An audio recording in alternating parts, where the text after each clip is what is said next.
अब बढ़ते हैं अगले आसन की तरफ, जो है पश्चिमोत्तानासन। ये आसन बहुत ही फ़ायदेमंद है और मैं आपको पर्सनली ये सजेस्ट करूँगी कि आप इस आसन को रेगुलरली करें।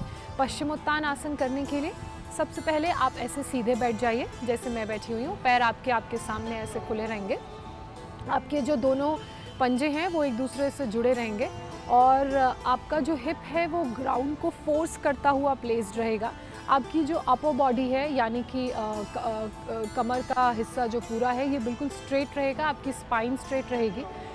ये आसन डाइजेशन के लिए भी बहुत अच्छा है। डाइजेशन के साथ साथ ये आसन स्पाइन हेल्थ के लिए बहुत अच्छा है, आपकी स्पाइन को सपल रखता है। इसके अलावा अगर आप बहुत बैठे बैठे काम करते हैं, लॉन्ग वर्किंग आवर्स हैं आपके, एक ही जगह बैठ के काम करते हैं, एक ही जगह खड़े होकर काम करते हैं, या आप कहीं बहुत घंटों का ट्रैवल करके वापस लौटे हैं, बहुत लंबी फ़्लाइट्स आप लेते हैं, तो उस वक्त आपकी स्पाइन को सपल रखने के लिए, आपकी स्पाइन को हेल्दी रखने के लिए, साथ ही आपके डाइजेस्टिव सिस्टम को अच्छा रखने के लिए, आपको बेटर फील कराने के लिए भी ये आसन बहुत इम्पॉर्टेंट है। तो देखिए ये भी एक ऐसा आसन जिसे आप करेंगे तो इसके बहुत सारे फ़ायदे आपके शरीर को मिलेंगे, बशर्ते सही तरीके से अगर इसे किया जाए। तो जब आप अपने लेग्स को ओपन करके सामने बैठेंगे तो आपके जो फीट हैं वो क्लोज्ड रहेंगे, आपके घुटने सीधे रहेंगे। बहुत सारे लोगों के घुटने ऐसे मुड़ जाते हैं, मुड़ेंगे नहीं, बिल्कुल सीधे रहेंगे।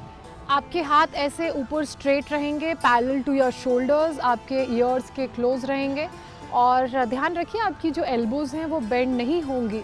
और उसके बाद जब आपकी टेल बोन टक्ड इन रहेगी तो आपने अपने हिप को ग्राउंड में फोर्स करते हुए, ग्राउंड की तरफ पुश करते हुए, बिना अपनी बैक को मोड़े, बिना किसी हंच के फॉरवर्ड फोल्ड करना है, आगे की तरफ मुड़ना है। आपकी बैक जो है वो स्ट्रेट रहेगी, उसमें हंच नहीं आएगा, कोई प्रेशर नहीं है। जितना आप कंफर्टेबल हैं, जितनी आपकी फ्लेक्सिबिलिटी है उतना बेंड होगा।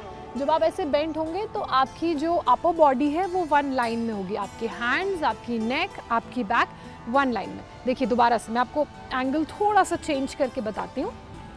ऐसे आप बैठेंगे, आपके दोनों हाथ सीधे रहेंगे और उसके बाद आप वन लाइन में बिना अपनी बैक को हंच किए ऐसे नीचे की तरफ बेंड करेंगे, जितना आप कंफर्टेबल हैं। अगर आप इतना कंफर्टेबल हैं इतना करिए, इतना कंफर्टेबल है इतना करिए, मगर ऐसे मत करिए। ये जो हंच आ रहा है ये हंच नहीं आना चाहिए, धीरे धीरे फ्लेक्सिबिलिटी आती है।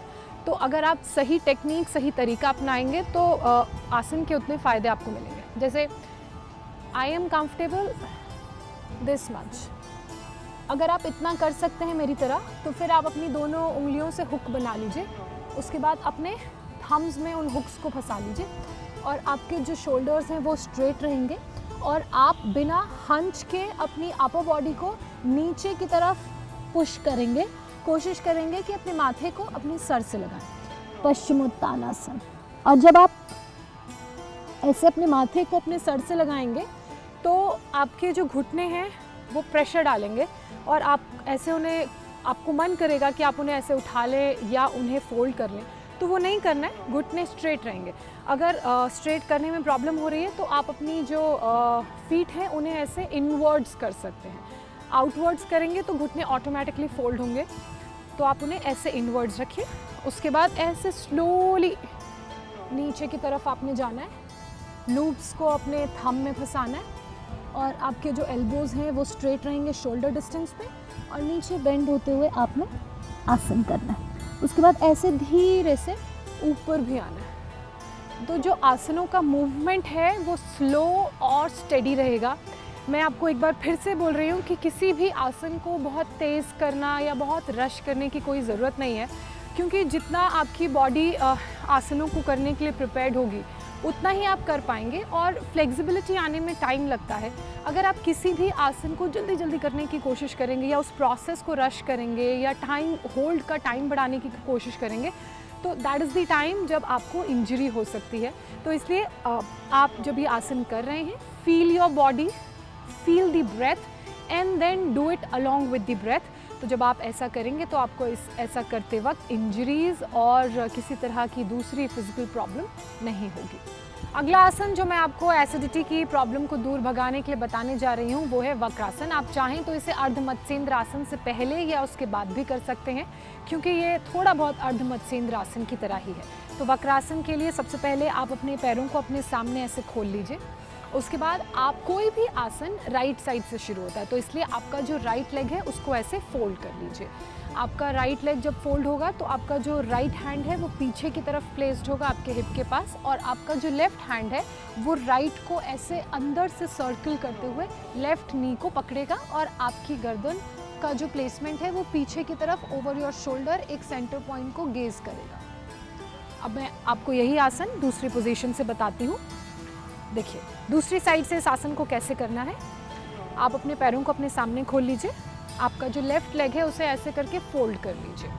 उसके बाद आपका जो लेफ्ट हैंड है वो पैरेलल टू योर हिप ऐसे पीछे प्लेस्ड रहेगा, और जो आपका राइट हैंड है वो आपके लेफ्ट लेग के अंदर से आके आपके राइट नी को बाहर से पकड़ेगा, जैसे मैंने पकड़ा। देखिए दोबारा आपकी बॉडी ऐसे ट्विस्ट होगी, आपका हैंड यहाँ से अंदर से आएगा, आगे से अंदर से आते हुए आपके राइट नी को फोल्ड करेगा, और आपका जो गेज होगा वो आपके लेफ्ट शोल्डर के ऊपर से एक आपने कोई सेंटर पॉइंट देखना है, फोकल पॉइंट, बस उसी पर आपका गेज रहेगा। आपकी नज़रें, आपकी आंखें उसी सेंटर पॉइंट को देखेंगे। आप जब ये आसन कर रहे होंगे तो आपको आपकी बॉडी में प्रेशर फील हो रहा होगा, खासकर आपके स्टमक के एरिया पर, और आपके हाथों में आपको प्रेशर फील हो रहा होगा, आपके लेग्स में, आपके हैम्स में, आपकी थाइज़ में आपको प्रेशर फील हो रहा होगा। तो ये जो आसन है आप इसे करेंगे तो इसके भी आपको मल्टीपल बेनिफिट्स मिलेंगे। एक तो आपका जो ये मूवमेंट है, साइड मूवमेंट, साइड स्ट्रेचिंग है, वो बेटर होगा, क्योंकि प्रेशर पेट में फील होता है तो इसलिए डाइजेशन बहुत अच्छा होगा, एसिडिटी की जो प्रॉब्लम होती है वो नहीं होगी, और साथ ही जब आपके पैरों पे प्रेशर फील होगा, वो स्ट्रेच आपको फील होगा, तो उससे आपकी लेग की फ्लेक्सिबिलिटी, खासकर जो आपकी हैमस्ट्रिंग्स की फ्लेक्सिबिलिटी है, जो आपके क्वाड्स की, आपकी थाइस की फ्लेक्सिबिलिटी है, वो भी इम्प्रूव होगी। तो ये वो 5 आसन हैं जिनको अगर आप रेगुलरली अपनी योगा प्रैक्टिस में शामिल करेंगे तो आपको पेट से जुड़ी कोई बीमारी नहीं होगी, खासकर एसिडिटी की कोई भी परेशानी आपको सताएगी नहीं, और ना ही दवाई लेने की नौबत आएगी। एक और बहुत ज़रूरी बात, अपने खाने पीने की आदतों का भी बहुत ध्यान दें, जिसके बारे में मैंने शुरुआत में ही बताया था। और इस तरह के और इंटरेस्टिंग वीडियोज़ के साथ इंडिया TV लाइव पर मैं आती रहूँगी। फ़िलहाल बहुत शुक्रिया, नमस्कार।